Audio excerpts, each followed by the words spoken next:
belief, the should that covers the evil, sacrificing everything to truth,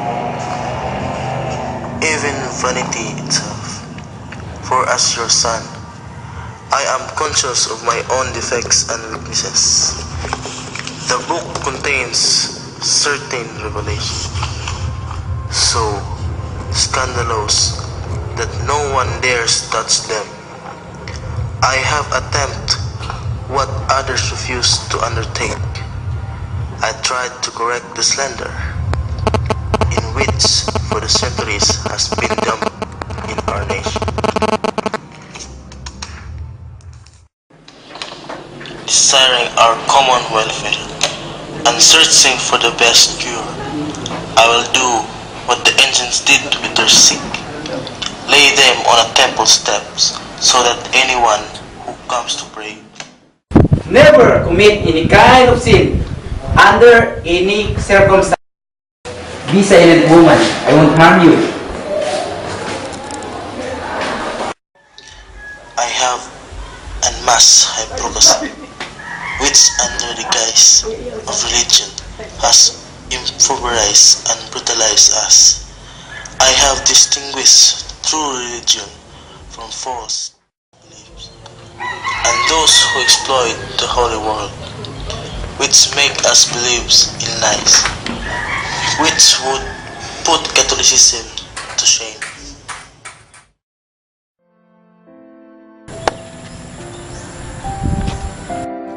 I have tried, lifted the curtain, to show the truth about our government. I am disclosing to our fellow men our defects, our vices, our culpable and cowardly indifference resulting in our own misery. Where's the money you stole? I didn't steal anything. Where? Where is it? Where? Stop! Please! Stop! In my novels, I tried to correct the harmful accusation against Filipinos. I brought out in the open the sad state of my country, all our grievances and frustrations. Meet Crisostomo Ibarra. In him, I have set my eyes, my persona. For this reason we see as one. He asked for reforms but he failed, and because of unexpected circumstances, he was forced to assume another identity. Sir Ibarra, No, Simon, you're Basilio, right? you've been away. You have no idea what's happening to our country. There are protests. Revolts have begun. Oh, youth, still dreaming until now? You asked Spain for equal rights, but what you get are chains. You aspire to become a Spaniards, not realizing that you're killing your own identity. What will become of your future? A nation without an identity and freedom? All your traits are borrowed, including your defects. You shall perish even before your death comes. Sir, forgive me for introducing. But is this your first novel? No, this is already my second. I hardly know Spanish, but from the little I read, I think you wrote a novela with a very generous content. Is that a compliment? Or is that supposed to be a warning?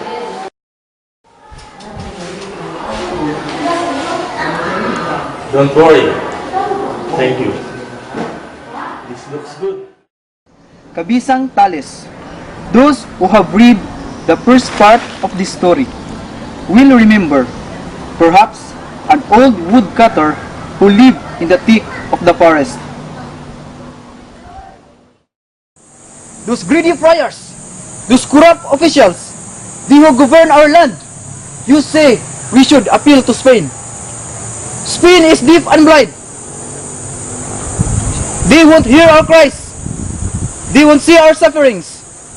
Instead, They send imbeciles and criminals to govern us. We are treated like a beast. I know most of you are afraid, but fear more for your families. Are we simply going to watch our children be killed? Our women abused? Our fields plundered? Our identities and dignity robbed? Before taking these actions, are we remain to be silent? No! Are you prepared to fight? Yes! Long live Philippines! Long live! Long live Katipunan! Long live! Long live Dr. Rizal! Long live!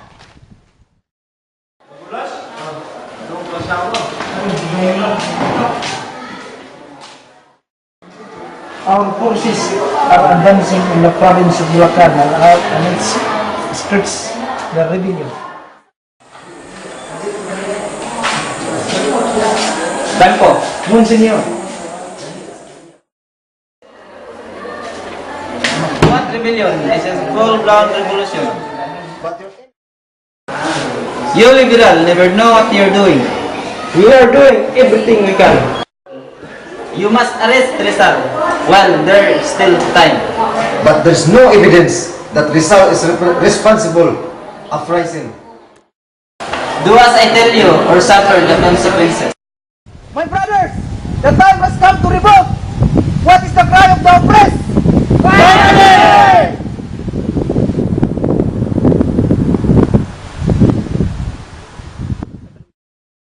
We are severing all ties from those abusive Spaniards.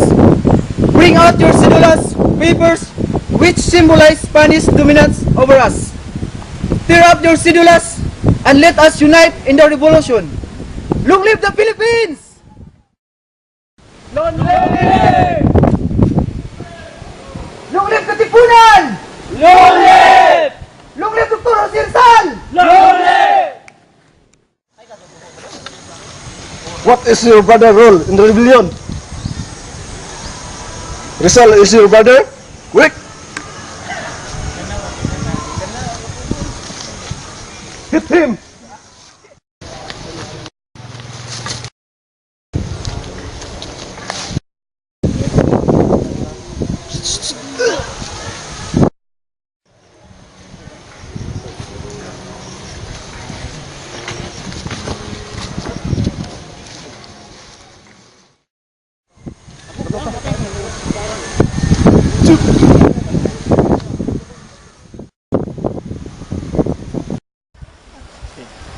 Take charge of Pasiano. don't worry, Your Excellency.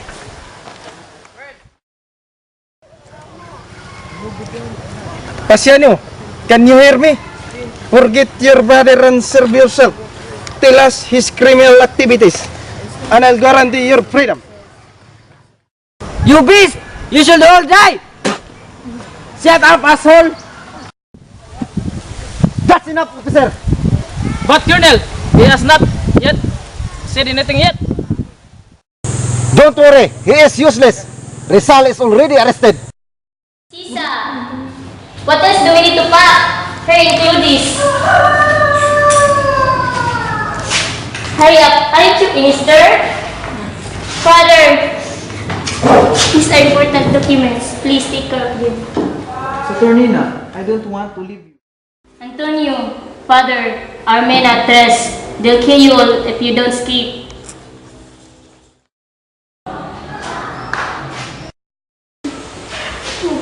We may not see each other for a while. I know.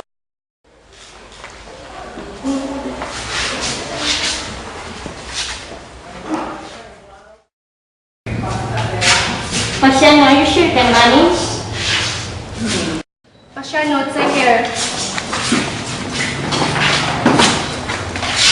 We should be brave for Pepe.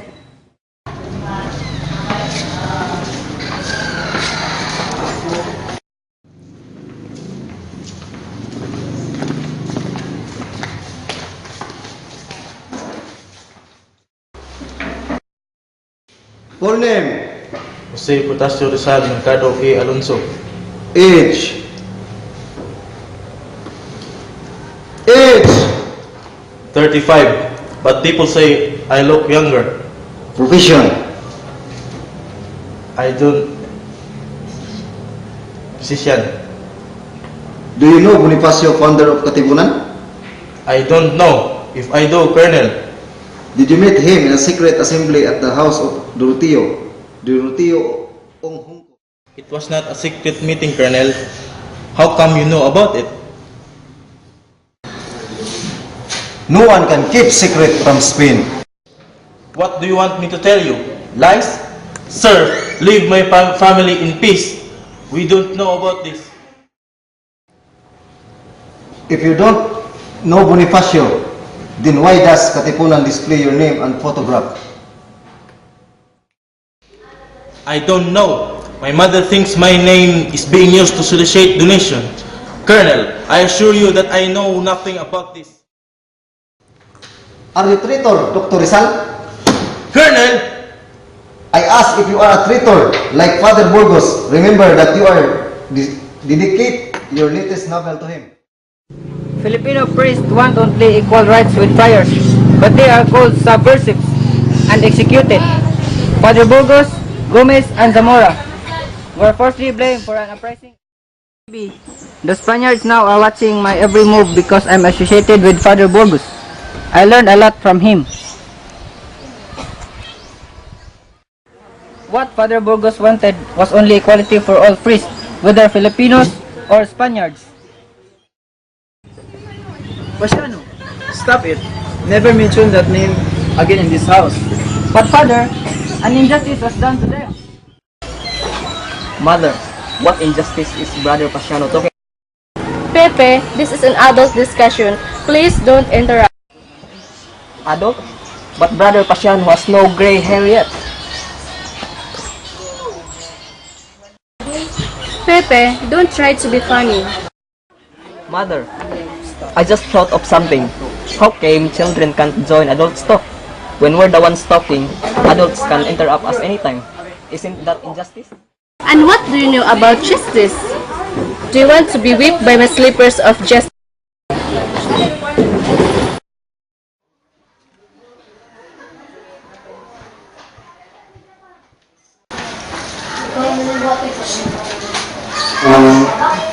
They say you're an excellent writer.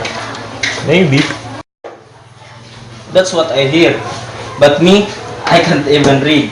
Don't your writing always put you in trouble? Because of friars? Yes. Then why don't you stop? Do you like being in jail? To think you're an educated man. You've been showered with honor. You know so much. But look where you are now. Look at me. I know nothing. And so, I have no... I let you in on a secret, friend. Once, I thought the only important in life was education. But I've realized that it really depends on what kind of education. One can blind us, but now I can see. Education alone is not enough to make you see roses. A, B, C, Che, E, A, B. Turn then, most gracious advocate, thine eyes of mercy toward us, and after this exile, show unto us your blessed fruit of thy womb, Jesus. O clement, O loving, O sweet Virgin Mary, pray for us, O Holy Mother of God, that we may be made worthy of the promises of Christ. Very good, Pepe. I thought you wanted to study. Yes, Father, but do I really need to go to school? Mother can teach me at home. I've already learned a lot. You can't learn everything in this house. Don't worry, I'll visit you there. Besides, you must learn how to be independent, right, Pasiano? Father's right. Stop delaying. Hurry up, Pasiano, and accompany your brother. If a boy is good and obedient, he will be loved and curious. Pepe, do you know how to speak Spanish? A little, sir. How about Latin? A little, sir. Idiot! You're the one who's little because of height. Then why a little is you know? Give me your right hand. Why, sir? So, you shall remember all the lessons in this class. This will stop you giving me stupid answers.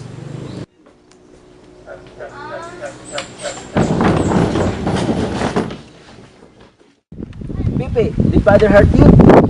I have decided to study, but you remain stupid. Ah, you dare to fight back? Huh? You think you can beat me with the sass of purse? Maybe your mother's not can feed you. Your father's a midget.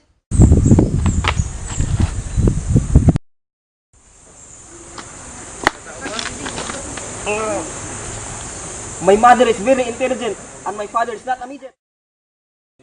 Once there was a young moth who was drawn towards a flame. Despite his mother's warning not to go near the flame, the young moth still flew towards it. He found the light so beautiful that he refused to listen to his mother.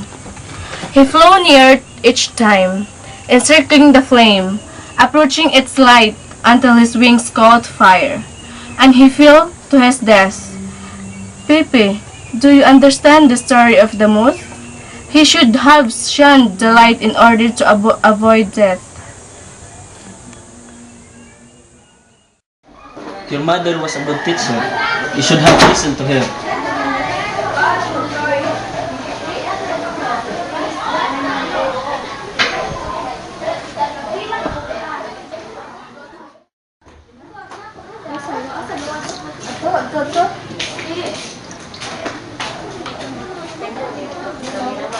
How long was she in jail?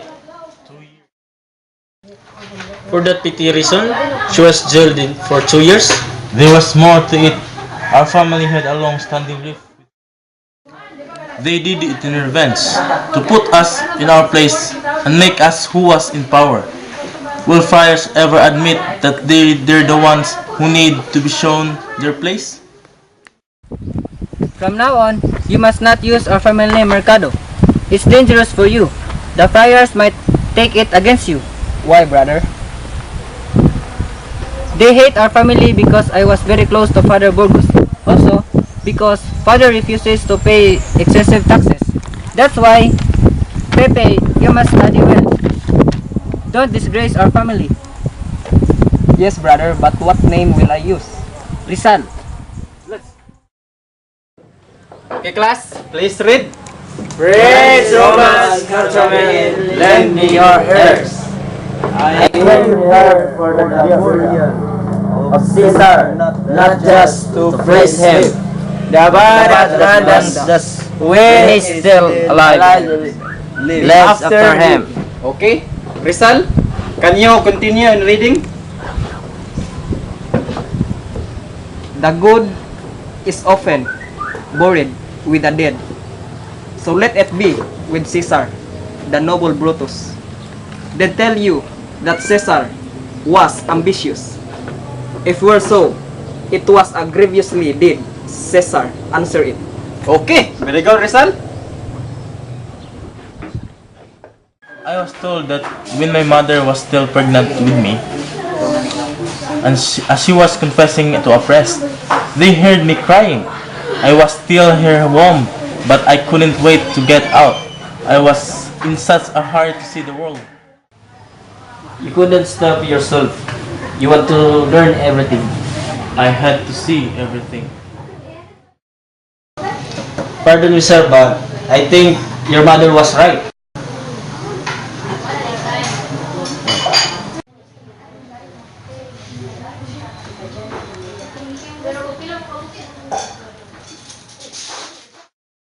The skeleton acts as arch attachment to the muscle. It is also protects the vital organs such as. Any moron can answer this question? Any moron can answer this question? Brain, heart, lungs. Okay, good. Fernando, please stand here. And Indio, over here. Now, what can you say about the disparity in their heights? Does Indio have fewer bones than... Meaning we are superior to the Filipinos. Well, aside from that, what else? Professor, if the height were the only reasons why Spaniards are superior, then Why has Spain lost some of their colonies to natives who are shorter? What impertinence! Get out of this class!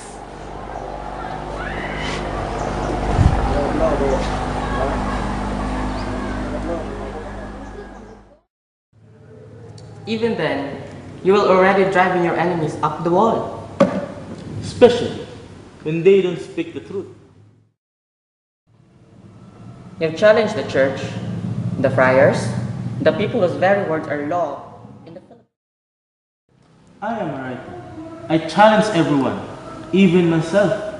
But in your writings, you show only the side of the Filipinos. What about the side of the friars, the Spaniards? Let them write their own novels if they want to be heard. Isn't it your job as a writer to record the truth, regardless of your belief? What you've done is not art, but propaganda. According to the Censors Commission, your novels have antagonized the government, the Spain, the Spanish system of justice, religion, even the honor of Spain itself. I never thought I had so many enemies. So they deem it necessary to ban the publication and distribution of your novels in the Philippines. Everything I've written is rooted in truth. In my writings, Filipino will know themselves and their history in the past 10 years.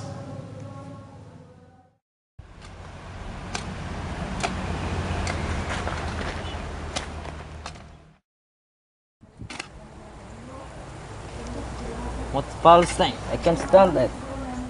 Why do they want body exam?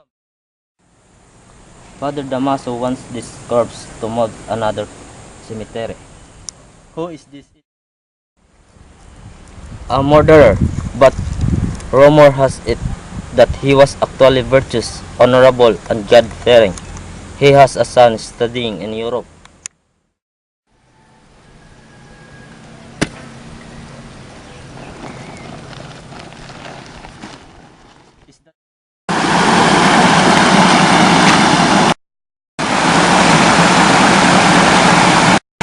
What if his son returns and looks for his father's remains? Say that.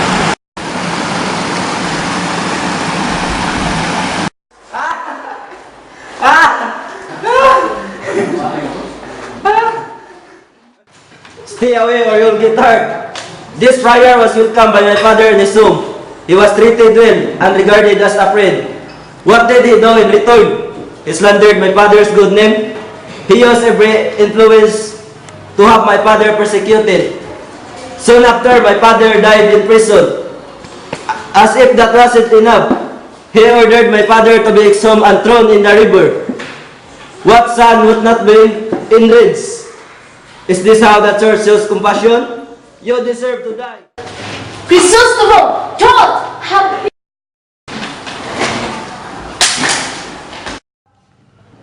They incarcerated me, murdered, exhumed from the grave, defiled. That is what your fellow man did to the honor and history of my race. Aren't you exaggerating, Mr. Rizal? How long you have been in the Philippines, David? Do we see the same things? Or there are things you refuse to see? What gives you the right to attack the system in your writings? I've experienced all sorts of pain, Tabiel. I've lost my wife and child, my family, even my dignity and freedom. I was deported, I was deceived, betrayed. So you think you're a superior just because you suffered a lot? What we ask for is equality, peaceful reforms, true situation and civic development, recognition that Filipinos are equal to Spaniards. Solidarity, brotherhood, these are the principles which will unite us. Do you think we're doing will can cause trouble? In what way? The Spanish students will think that we're challenging them. Right. Listen, our means are very peaceful. Rizal is right.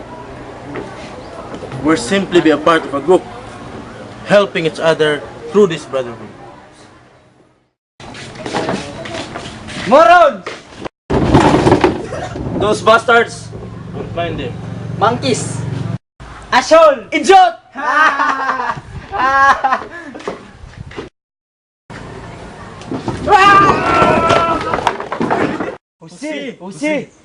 Jose, Uncle Antonio. how are you feeling?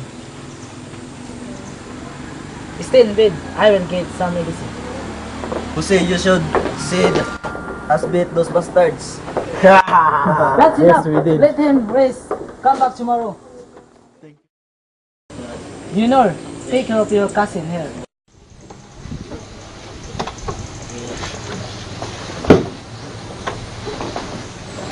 How are you feeling? Well, I feel much better now when you are near. Come closer. It's only been weeks. Yet, I feel I haven't seen in years. It's only been weeks and you've already developed your sweet tongue. Maybe you've been already seeing a lot of women. There's no else but you. Maybe you're the one seeing like other people. I'm like a prisoner in our dormitory. How can I meet anyone else? Cousin, give me a kiss. Father might come in. Please, give me a kiss. Just one kiss. Beside what will he see? Two loving cousin, caring for each other. Is there anything wrong with that?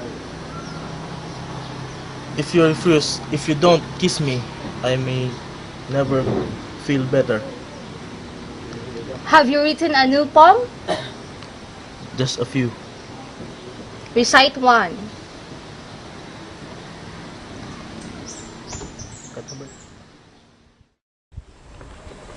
You are light and you are fire. You are water and my source of life. You smile and the heavens part. Your eyes behold the night, filled with stars. You embrace me, but there's no warmth. What are tears, blood of a soul in pain? The wind murmurs of a break tomorrow. Morning comes, but there's no light. Go without fear, my love and reason. Standing from there I stand. I see the sadness and look of your people, your shadow, a solidarity figure in battle.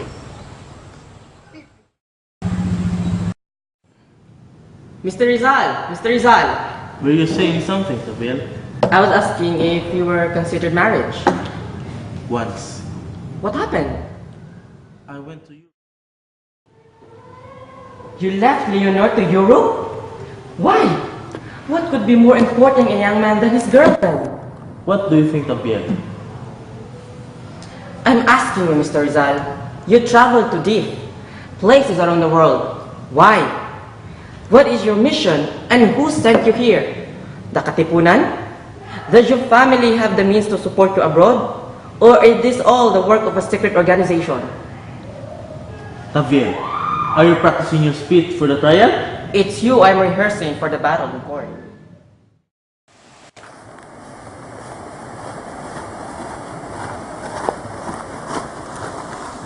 This will be our secret pact. We will go to Europe and study medicine and do whatever is necessary to help to liberate our people. But brother, I'll stay here to take care of our parents and oversee our farm. Marriage for me will be out of the question. why can't you go instead? Why does it have to be me? Because you will greatly benefit from a trip to Europe. You will not only study but also expose the strength of Spanish rule here. And you will meet other Filipinos there.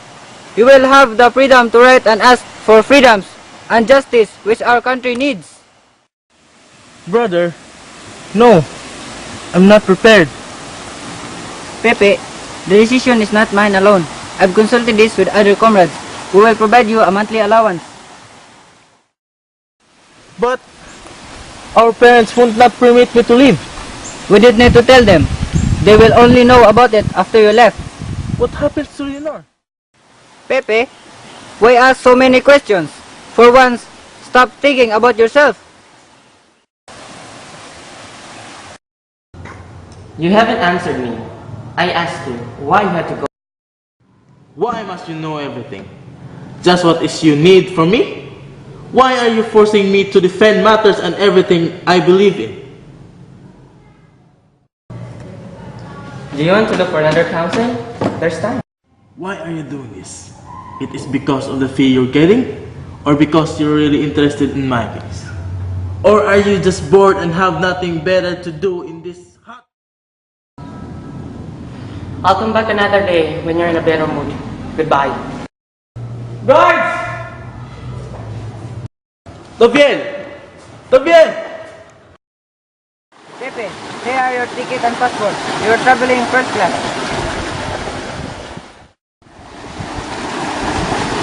Jose Mercado? I thought I wasn't used that thing. That's just for now, so that officials can trace you and detain you. Once you arrive in Europe, you can use rizal again. Pepe, don't disappoint us. Many people are counting on you. Our country suffered so much. Try my best. How's Leonor? I sent her to her cousin. She doesn't know anything about this.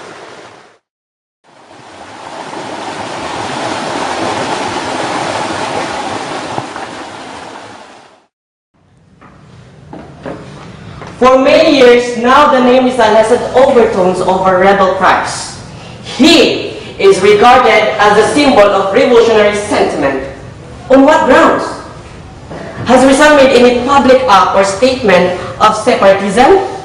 Has he ever proclaimed to Spain, our motherland, that he abhors her dominion over her territories, that he intends to wage war and destroy her?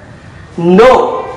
Although Rizal has written two novels, which is the Non Me Tangere and El Filibusterismo, where no respect is given to Spain, nor the religious orders which are considered to be the indestructible bond of union between Mother Spain and the Philippine archipelago.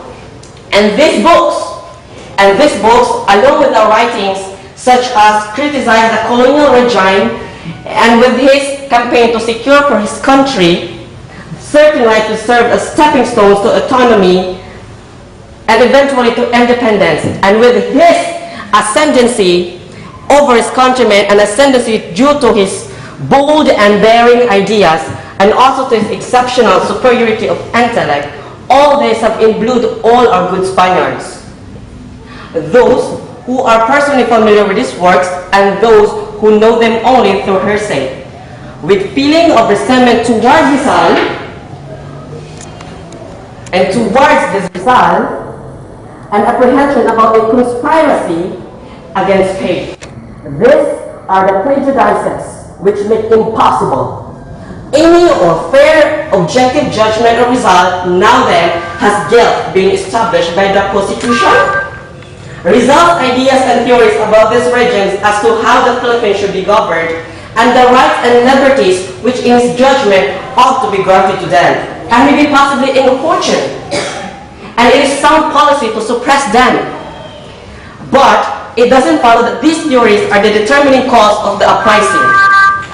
This is for many reasons. Rizal affirms that there is no evidence to the contrary, that since 1892, when he was in the exile of Peter for 4 years, he has refrained from writing and discussing any subject remotely connected with politics. During his encounter with Don Piolo Valenzuela in June this year, when he was in the exile, no charge had been made against him. Rather, this incident is altogether Rizal's failure.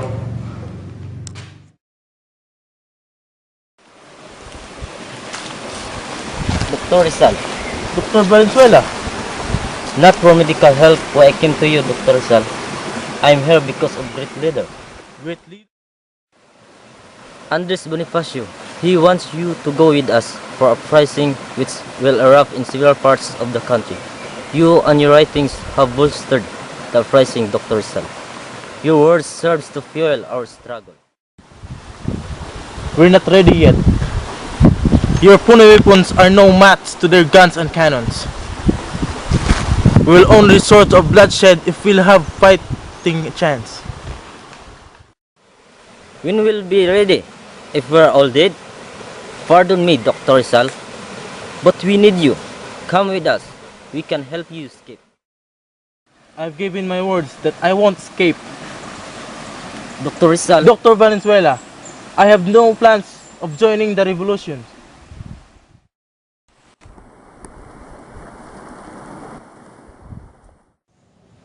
And strictly speaking, Rizal is not guilty because he never gave his consent and the rebels needed.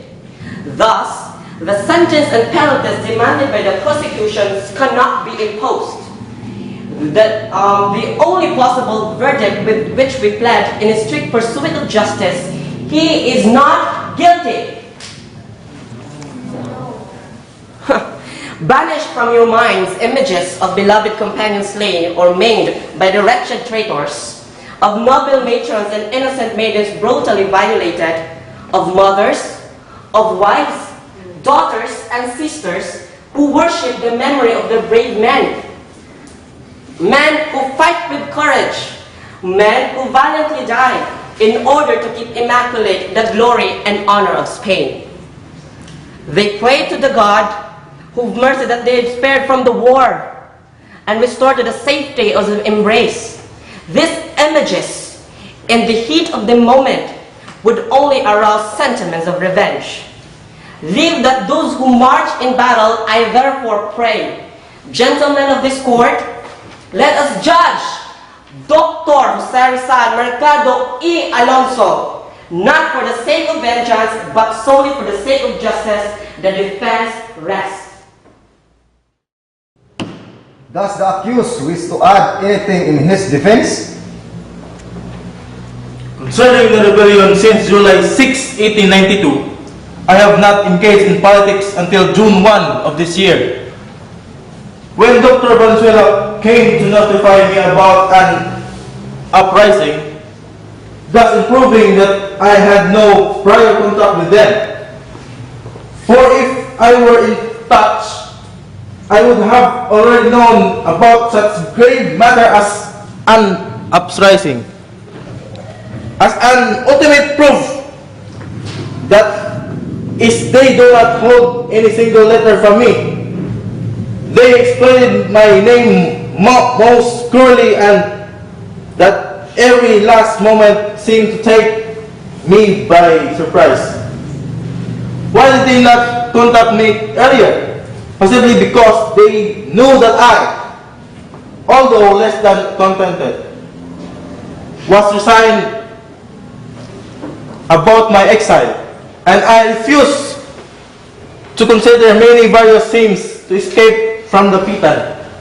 I was resigned to being exiled, not for the alleged reasons, which are false, but rather because I had the chance to write concerning my conduct during these 4 years.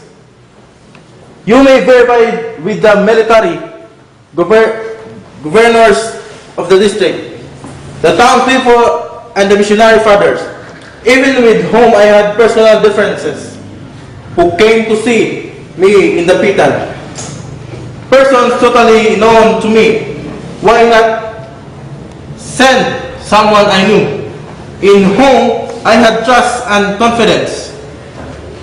Because my friends know that I have someone I knew abandoned politics. They are aware of my views on rebellion. I would rule these futile and discreditable missions. All I desire for my country is liberty, but the only way to realize it is not through a revolution. So decreed and ordered by the ordinary court-martial of the post, as witnessed by the president and members of the tribunal. Damn them assholes! This is the first time I heard you curse. You're good with it. What happened is unjust. We were not even given a chance to cross-examine.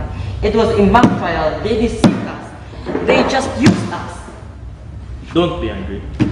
It's me who's been sentenced. I don't know how you can joke about this. Está bien. I have had it. I'll resign from my post. I'm going back to Spain. I'm so ashamed. I'm so terribly ashamed. But why? Because I'm a Spaniard. We are not a Spaniard, Ibe. We are one and the same. This tribunal condemns Don Jose Rizal Mercado E. Alonso with the penalty of... May I speak with Governor Pulavieja? It's about my son, Jose Rizal. The governor has no time. Please have mercy. My son's life is in his hands. Madam, please. Governor! Governor! Madam, please.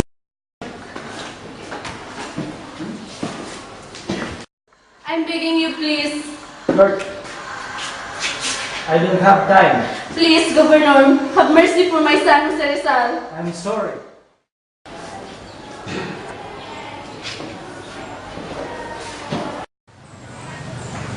We shall attack at the soonest time possible. We rescue Dr. Jose Rizal. Long live Dr. Jose Rizal! Long live! Long live! Long live! They are tightly guarding Pepe. They will stop in an attempt to rescue my brother. We are also ready. We are not afraid of them. Comrades, till death! Till death! Till death! Till death!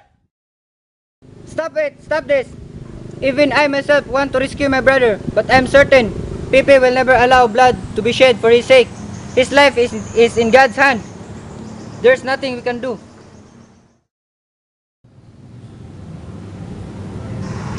My dear brother, it has been 4 years and a half that we have not seen or talked to each other, and we may be not seeing each other again. Now that I'm going to die, I regret to leave you all alone to care for our family, for our aging parents.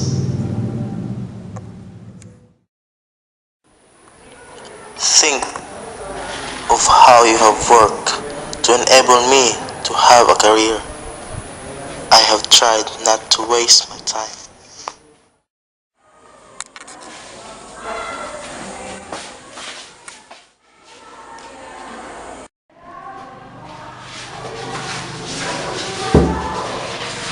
This is a gift from the Vera family. I'll ask the authority to send this to you immediately after my death. There is something inside.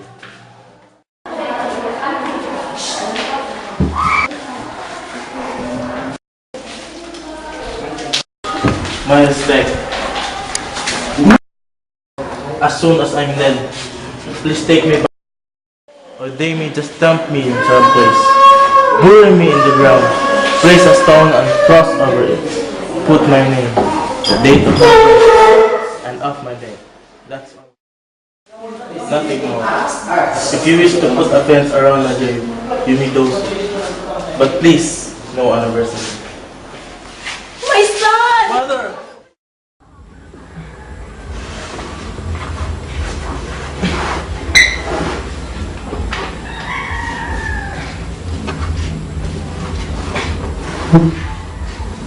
There's still time. You can change everything. You can resurrect me. What are you doing here? You must let the language flood. To put an end of the long history of Spanish tyranny. You will not succeed because you seek only vengeance. Then change me. Make me realize that it is the country I should care about, not Maria Clara. Not vengeance. Don't kill me by poisoning. I don't like the way you killed me. You killed me because you think it's hopeless. Because you two are hopeless. But there's hope. We can change everything. You should write again. What if I can't write anymore? What if there's nothing I can say? What if there's nothing left? I've exhausted everything in the Pitan. What if all has been destroyed in my imprisonment? What if, like you, I've long been dead? Then you're right. You had committed a crime. You are indeed a traitor. You think of no one but yourself. You deserve to die. All my life, you've done nothing but judge me, as well as my works. You all take everything from me. All of you demand so much from me, but still you don't see who truly I am. I've given all I could. Why even my life as well? For good's sake, leave me in peace so that I can see myself.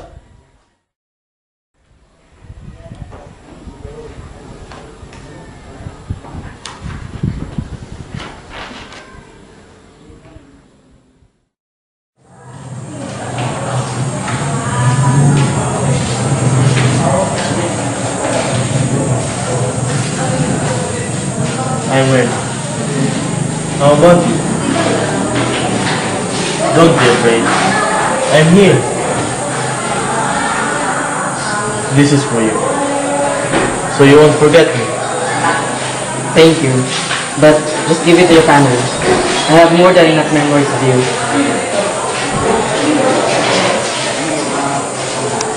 Do they think I've escaped? Where would I go? To the pita?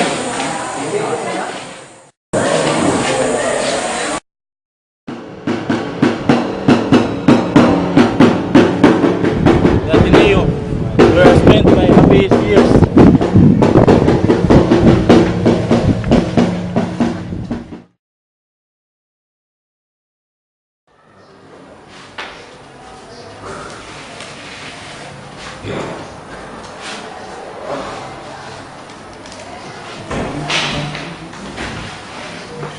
Farewell, my adored country, my religion, beloved under the sun, pearl of the Orient Sea, our lost Eden. Departing in happiness, to you I gave the remains of my life, and had it been a life more brilliant, more fine, more fulfilled, even so, I would have given it willingly to you. Others are giving you their lives on fields of battle, fighting joyfully without thought for the consequence where it takes place is not.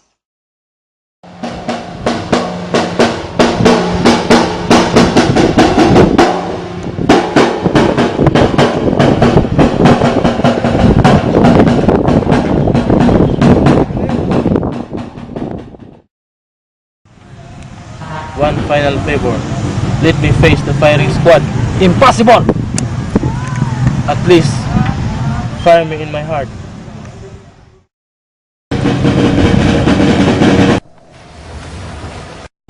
In the name of the King of Spain, anyone who resists his voice in favor of the criminals shall also be executed. Ready! Load!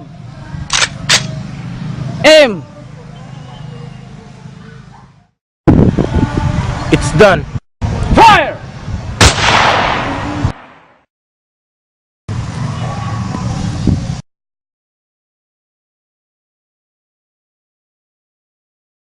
Mercy shot! Cypress, laurel or lily, scaffold of battlefield, in combat or in cruel martyrborn, it is the same. If demanded by country and home, I am to die when I see the heaven come vivid with colors and sky, at last announcing day. If color be needed to embrace you tone, shed my blood and the perfect moment let it flow, and be enhanced in the reflection of our dawning light.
ano man?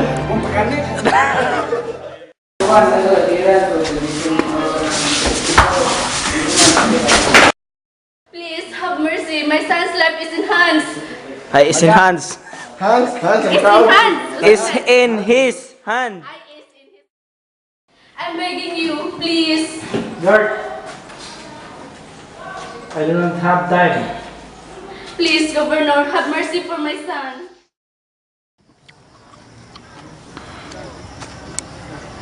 Pasiano, can you hear me? Forget your brother and serve yourself. Tell us his criminal activities. And I'll...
May I speak with Governor... Ay, May I speak with Governor Pulavieja? It's about my son, Mr. Rizal. Madam, please.